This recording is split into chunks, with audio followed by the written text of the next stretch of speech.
I'll say right away. This is a sensitive topic. My mom also works in an office, and I understand all too well what it's like to be an unimportant person. This isn't just a story for views, it's about real experiences so that you can learn from them and avoid making the same mistakes. All names and companies are fictional, but the feelings are real. The worst part wasn't the folding chair. It was the way the candlelight from the ballroom hit the floor just before it faded into the service hallway, like even the light knew where not to go. I stood there, heels sinking slightly into industrial carpet, staring at the damn place card. Marissa Hale, overflow. Not even a table number, just that single word. Overflow, like I was some extra slice of cake they didn't account for, left sweating by the kitchen while the main event clinked champagne flutes and pretended everyone belonged. Inside the hall, the CEO was making his rounds, shaking hands with board members and kissing up to venture partners' wives. Gregory Vale, my boss, looked straight at me through the glass door. He smirked like he'd been waiting all night for this exact moment. Some people just aren't important enough for a seat, he called out, not even lowering his voice. A few execs nearby chuckled and kept walking. I didn't move. I didn't blink. I just bent down, picked up the card, tucked it into my clutch like a receipt for every damn thing I'd swallowed this year, and left. Hey, quick pause. 97% of people listen to stories like this without subscribing. If you're enjoying it so far, it really helps the team if you hit that subscribe button and like the video. It tells the algorithm these stories matter. All right, back to it. I didn't cry in the parking lot. Didn't sit in my car with mascara running while some indie folk song played. I drove home in silence, hands tight on the wheel, heart beating like a war drum in my throat.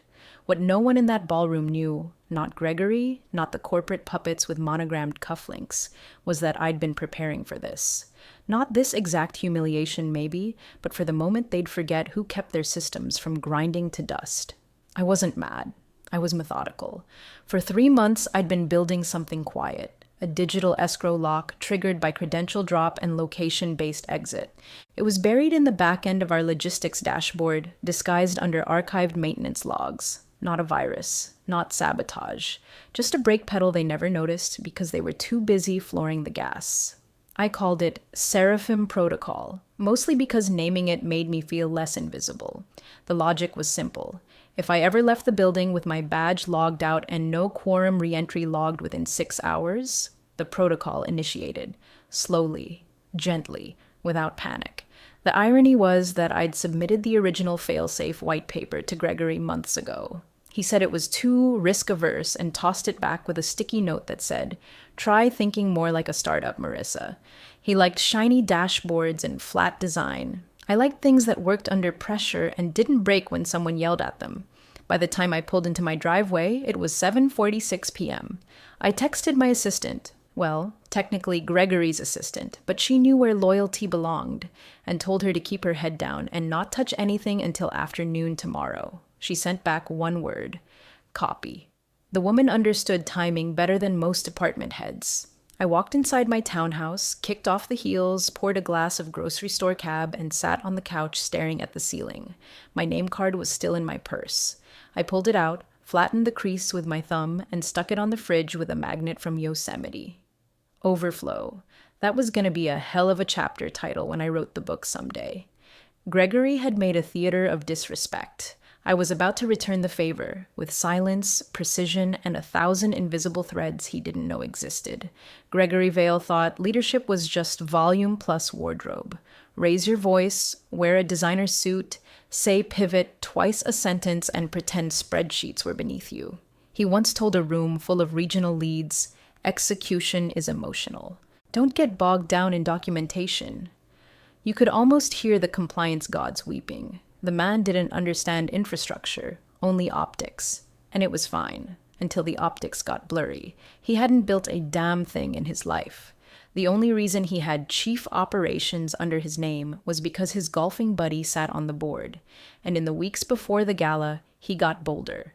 Gutted my team's core redundancies, reassigned 2 of our best logistics coordinators to innovation initiatives that looked suspiciously like data scrapbooking.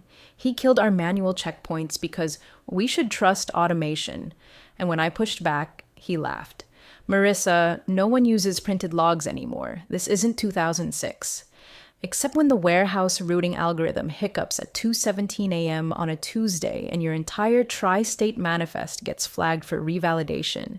It's those old school logs that keep the morning trucks from sitting idle until noon. But fine. Let him mock the checklist taped inside the loading bay office. I didn't need to argue. I had already started rerouting the system's circulatory functions months ago. Not out of spite. Out of survival. Every single permissions renewal, every shift access key, inventory roll forward, dispatch clearance, had been slowly funneled through a dormant executable I'd installed under the name LegacyOps Override.exe, buried in a subfolder within a subfolder, timestamped for midnight activation if 2 flags were met. My badge pinged an off-premise exit, and no secondary input was logged within 6 hours. It wasn't a nuke. It was a dimmer switch.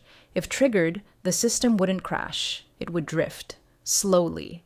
Elegantly. Like a piano going out of tune just enough for the musicians to notice, but not loud enough for the audience to complain. Orders would begin to lag. Syncs would misalign. Vendor confirmations would bounce back with vague error codes. Nothing to spark panic. Just enough to plant doubt. The point wasn't chaos. The point was contrast. I didn't want Gregory fired. Not at first. What I wanted was proof that without the people he mocked, the ones who didn't sit at front tables or get their names read aloud during speeches, the machine would sputter, because sometimes silence is louder than confrontation. And I knew the board. I knew their language. They didn't speak passion or pride or petty ego. They spoke metrics, disruption, variance, burn rate. You couldn't email them a hunch, but you could show them a week of degraded performance with a root cause tied directly to removed redundancies. And if it happened to correlate with the timeline of his modernization push, well, let's just say I'd already drafted the audit trail. Call it a failsafe. Call it insurance. Call it the last quiet line of defense from someone who still gave a damn. Because when the people in charge stop listening, the only thing left is to let the system speak for itself. The second I crossed the threshold of that hotel's automatic glass doors, my badge sent out its final sync. One last handshake with the network before falling silent. A tiny, insignificant blip in the system, logged at 7:22 p.m. But that timestamp was everything. Because buried 6 layers deep inside the dispatch protocol server, beneath archived quarterly reports, a few forgotten vendor drafts, and one mislabeled JPEG pretending to be a budget slide, sat a line of code waiting patiently for this moment. Failsafe triggered Gala Trigger Initiate. I'd written it half asleep one Sunday back in August, hunched over my laptop with a heat pack on my back and a bottle of Aleve within arm's reach. Built it like a ghost. Not a weapon, not a grenade. More like a whisper in a locked room. It didn't shut anything down. That would be too obvious, too easy to pin on someone. No, it just stopped the flow. The 6-hour buffer started the second my badge went cold. If no quorum-certified input was logged, meaning either I returned and re-authenticated or a board-designated override key was inserted, then the system would begin to lock out Tier 2 updates. Slowly, casually, in a way you could almost miss if you weren't looking closely. New orders wouldn't generate confirmations. Existing shipments would lack updated routing. The back end would start reporting minor discrepancies in pick rates. Nothing catastrophic, just off enough to trigger regulatory flags, eventually. Quietly. That's the thing about infrastructure. When it's working, no one notices. When it stops, even a little, the world doesn't explode. It erodes. Bit by bit, confidence drains out like a slow leak from a tire. I went home, changed into sweatpants, and made stovetop popcorn with too much salt. Watched an old black and white heist film where everyone wears fedoras and calls each other kid. Every 10 minutes or so, I'd glance over at my work phone on the coffee table. No notifications, no missed calls. Perfect. Around 10:40 p.m., I checked the remote sync logs. The system had already pinged 3 timeout errors trying to reconcile the latest vendor reconciliation report. At 11:12, the operations dashboard flagged a shift in manifest parity, just enough to delay 2 regional shipment pushes by an hour. At 12:01 a.m. exactly, the buffer expired. And nothing dramatic happened. No sirens, no crashes. Just a heartbeat skipped in the digital bloodstream, by design. Gregory, meanwhile, was likely still riding the glow of his gala speech, drinking something overpriced, smirking over his own cleverness.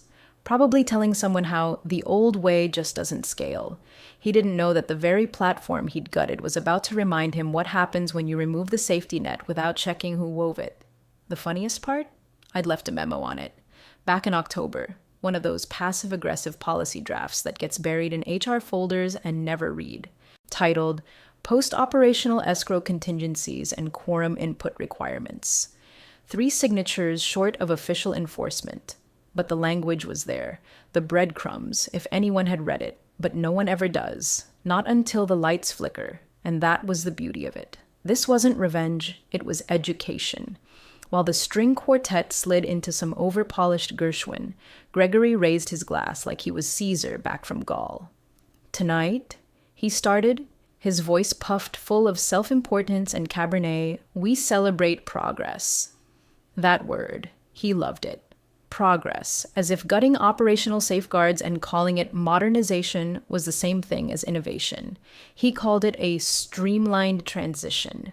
Never mind that half the transition involved removing people who'd kept the bones of this company together through 2 recessions and a supply chain nightmare. People like me. He tossed out the usual buzzwords. Younger energy, agile adaptation, letting go of outdated processes. The crowd lapped it up, bobbleheading like it was Sunday service. A few nervous chuckles, some dutiful applause. It was a gala, after all. You clap, even if you're holding your drink in the wrong hand. Then came the name Drops. He thanked the innovation team, gave a big performative nod to the AI analytics interns, called them the future, smiled wide at the new director of fulfillment who once asked me what a manifest was. But he skipped mine. Skipped it on purpose. I know because someone from product leaned in and asked, "Hey, where's Marissa?" Gregory didn't miss a beat. "Marissa?" He chuckled, swirling his wine. Probably lost. She never liked parties. Laughter. Not loud, not cruel, just enough to tighten the screws. Just enough to say I wasn't part of the club anymore. But while they were busy toasting each other, something else was happening. At 11:47 p.m., a warehouse led in Ohio logged a delay in outbound processing. Just a few minutes, chalked it up to printer lag.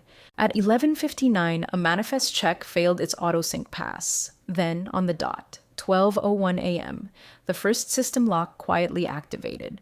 One of the executive assistants tried to pull up a dashboard to verify late orders. The file didn't open. It didn't crash either, just spun. Hung there like a polite but stubborn no. After a full minute, a red banner appeared. Primary sync failure. Q-cert missing. She tried again. Same result.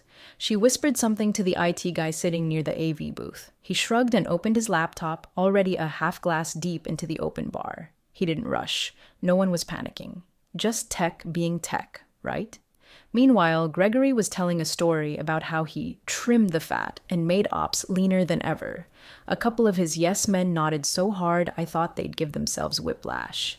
What they didn't realize, what none of them realized, was that the fat they cut was actually insulation. And when winter hits, insulation isn't optional. Back at my place, I watched the slow unravel like a meteorologist tracking the first tremor of a hurricane. Quiet, controlled, predictable. They wouldn't feel the storm for hours, but the pressure had already dropped. Systems were misaligned. Confirmation packets failed checksum tests. Routing slips mismatched inventory pull sheets. Not one explosion. Just entropy. I leaned back on my couch, one leg tucked under the other, laptop open, log scrolling. A minor event flag triggered in Pennsylvania. A resource loop fell into retry mode in Nevada. My glass of wine was half empty, untouched. I wasn't celebrating. I was watching the wheels come off in real time. Wheels Gregory swore we didn't need. He was still at that podium talking about the future. He just didn't realize it had already started, without him. At exactly 3:17 a.m., my phone lit up. Not with a call, just a forwarded message from a contact in warehouse ops. No greeting, no emojis, just a screenshot. The subject line said, "Packing lists not generating." Beneath it, a comment box with one question. "Is this expected?" I didn't respond. Across 3 time zones, a quiet panic had begun to take root, the kind of disorientation that happens when everything looks fine. But nothing is working. Manifest printers sat idle, spitting blank pages or nothing at all. Fulfillment queues flagged red without explanation. The East Coast was the first to feel it. Jersey, then Raleigh, then Baltimore. By 3:30, every outbound route from Virginia to Maine was stalled. An assistant manager tried to override the dispatch queue using their usual admin pass. Denied. They tried again. Higher level credentials. Denied again. Then the screen pulsed red and returned a single, brutal line. Escrow lock active. Requires Marissa Hale or board-designated override. By 3:41, someone had shaken Gregory out of his post-gala haze. He stormed into the ops floor in jeans and a company hoodie, half-dressed, half-drunk, barefoot in $400 loafers. He yelled for IT, told them to reboot the damn servers, told them to flush the cache, told them to just bypass the lock. They didn't move fast enough, so he started making calls. Loud ones. Aggressive ones. At one point, he slammed a hand on the help desk counter and shouted, "This is ridiculous. It's a glitch. Clear the queue and reroute." But it wasn't a glitch. It wasn't reroutable, because it wasn't built to crash. It was built to wait, and it was waiting for one of two things: my return or board consent. And Gregory had neither. He hadn't read the October memo, or maybe he had, and didn't understand the language. Too many words like quorum and dual authentication release. I'm sure he thought it was overcomplicated CYA nonsense, bureaucratic fluff from someone too scared to move fast. That's what he used to call me, CYA Marissa. I wore it like a badge, because when the walls start creaking, guess who they call? But not this time. This time, they couldn't call me. At 4:02 a.m., another message came in. This one from someone higher up, someone who'd never texted me directly before. It was short. "Did you authorize the lock?" Still, I didn't answer. Back at headquarters, Gregory was pacing the ops floor like a lion in a cage made of glass and hubris. He didn't understand what was happening. He thought this was an attack, thought it was malicious. He didn't grasp the truth, that this wasn't a system breaking. It was a system behaving exactly as designed in the absence of respect. Respect for the chain of command, for fail-safes, for people who spent years making sure the machine didn't eat itself alive the second someone pulled out a single bolt. Gregory had pulled bolt after bolt and painted over the holes with LinkedIn buzzwords and a rebrand proposal called Ops Next. I had called it something else. Failsafe 7B, the log trace showed it clearly. 4:03.01 a.m. Failsafe 7B engaged. Escrow lock initiated. No one could say it was sudden. The digital footprints were all there, time-stamped, documented. If anything, it was generous. It had waited until after the gala, after the speeches, after the wine. And now? Now it was morning, and nothing was moving. Not product, not inventory, not Gregory. All that momentum he bragged about, gone. Because you can't reboot what you don't understand. And you sure as hell can't reboot respect you never earned. By the time the sky shifted from black to bruised orange, 4 of our regional hubs were frozen in place. Detroit's dispatch feeds had stopped updating entirely. Houston's pull system was producing mirrored manifests, duplicates of shipments that didn't exist. Portland's warehouse was still scanning packages, but none of the data was syncing to the cloud. And Atlanta. Atlanta had sent a frantic note through a private vendor channel. "Are we under attack?" I sipped my coffee and watched the pings roll in like waves before a storm surge. Not panicked, not desperate, just confused. No one knew where to point the blame yet, but they were beginning to suspect it wasn't just a system issue, it was a governance issue. And governance was something Gregory Vale never respected enough to learn. He showed up at HQ looking like a drunk groomsman who lost his shoes at a wedding he wasn't invited to. His suit jacket was wrinkled, his collar twisted like he'd slept in it. His tie was half off, and his voice was already hoarse from yelling at people who didn't have the answers he wanted. I saw footage later. Internal security cameras from the operations wing. Gregory storming into the server room with 2 junior IT guys trailing behind him like kids on a school field trip. He waved his phone like a wand, screaming about rolling back the sink, as if shouting at a JSON file ever fixed a locked pipeline. At 6:11 a.m., someone from legal walked across the bullpen with a folded piece of paper and handed it to him silently. He read it. then read it again, then turned so pale I thought the printer had jammed and fed him a blank page. It was a request from the board chair. Zoom. Immediately. No excuses, no delays, no makeup. I was already on the call, camera off, username displaying nothing but my title, Senior Systems Architect. Hale. There were 6 others on the screen, some in suits, some clearly pulled from their homes or vacation homes, judging by the mismatched backdrops. But every single one of them looked alert, focused, and none of them were smiling. Gregory joined 5 minutes late, which in board terms might as well be 5 years. "Marissa," the chair began, voice clipped but calm. "Is this your lock?" I didn't flinch. "Yes, fail-safe 7B protocol, initiated by passive exit trigger, per draft memo dated October 14th. There was a pause. You could hear someone breathing across a mic. Then, "Can you release it?" "Yes," I said, "but not without board authorization under clause 9.3. Another pause. Gregory, clearly scrambling for relevance, interjected. "This is unacceptable. She's locked down half our infrastructure without warning."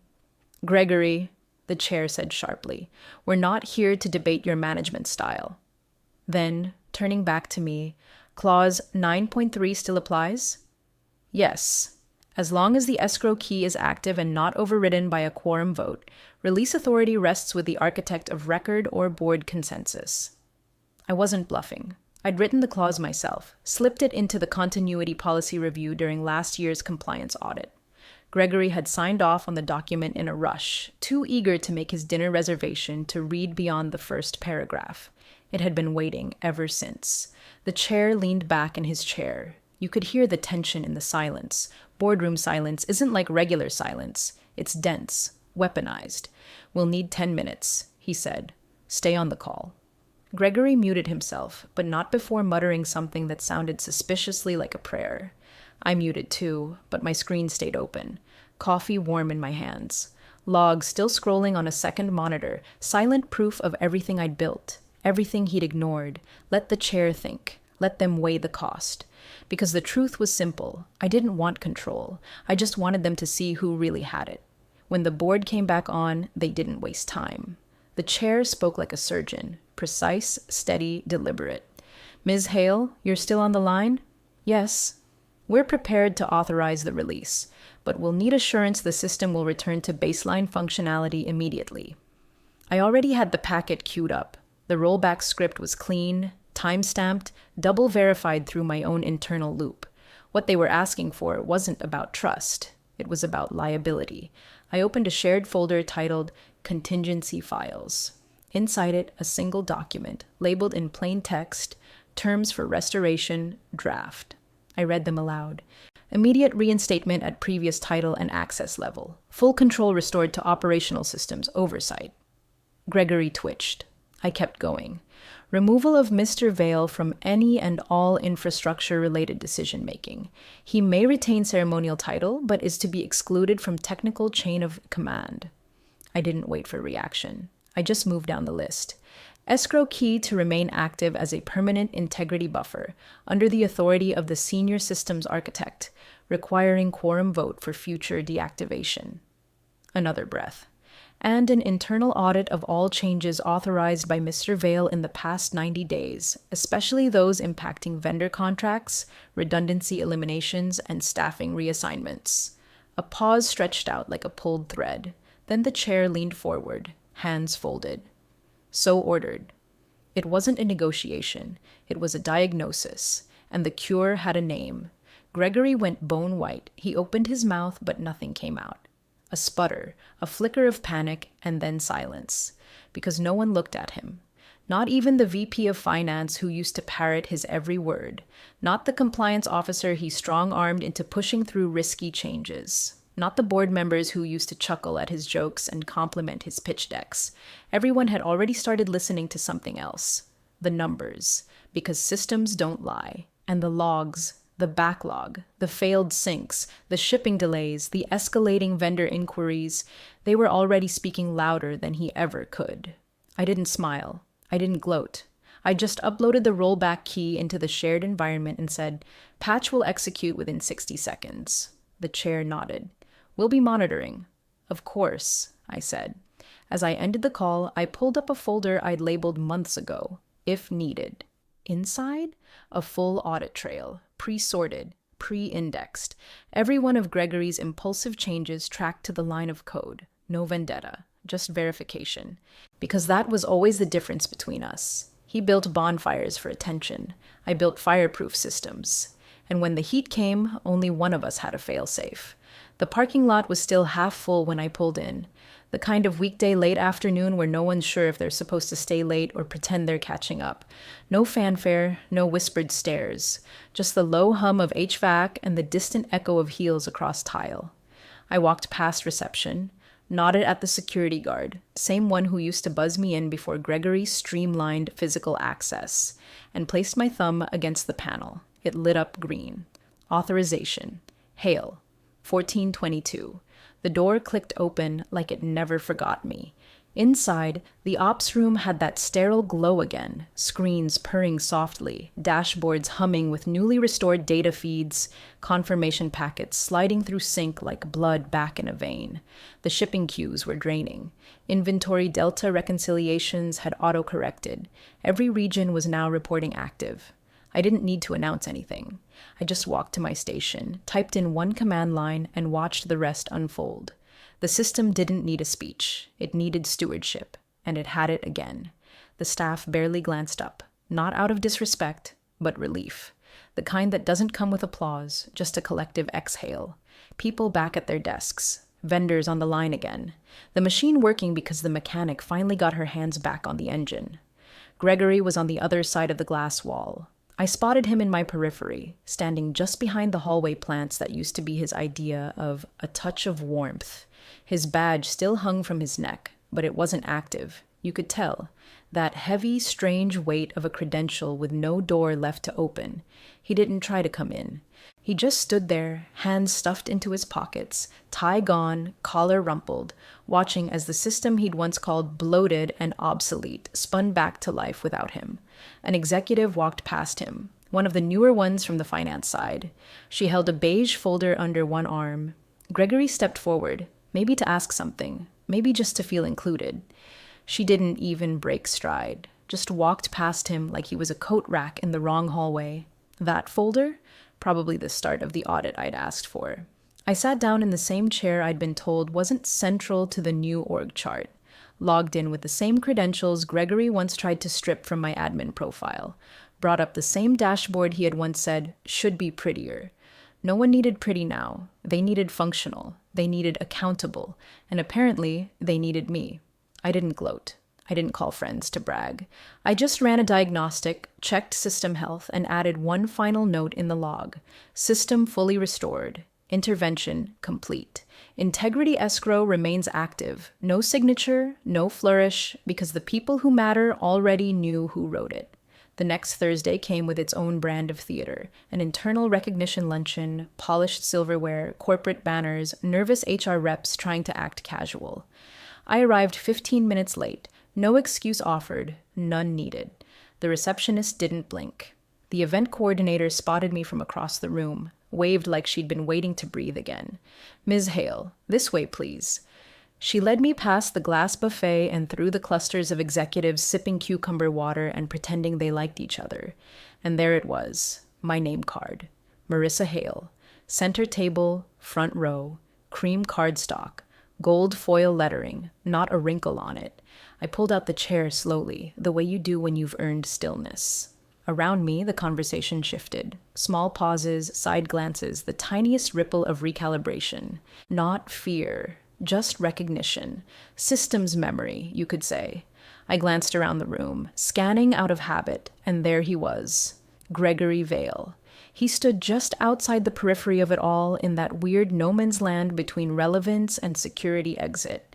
The hallway again. But this time, not because there weren't enough seats, because there was no seat left for him. No name card, no title, no folder, just him. He was in a blazer now, but not one that fit like it used to. No more staff hovering nearby, no assistant guarding his flanks. Just a man whose phone no longer lit up with decisions, whose calendar wasn't double booked. A man watching the system move on. Our eyes met. Brief, unfiltered. and then held, because this time I didn't look away. I wasn't angry. That part had expired like a login token long since invalidated. What was left wasn't vengeance, it was truth. And truth didn't need an audience. He looked like he might say something, maybe an apology, maybe an attempt at revision, but nothing came out. Just the slight tightening of his jaw, the last scrap of a man trying to hold onto a story no one was listening to anymore. Someone called my name from the stage. I turned toward the voice without hesitation. Behind me, Gregory was just another shape near a hallway, one that people moved past, one they didn't even register as part of the room anymore.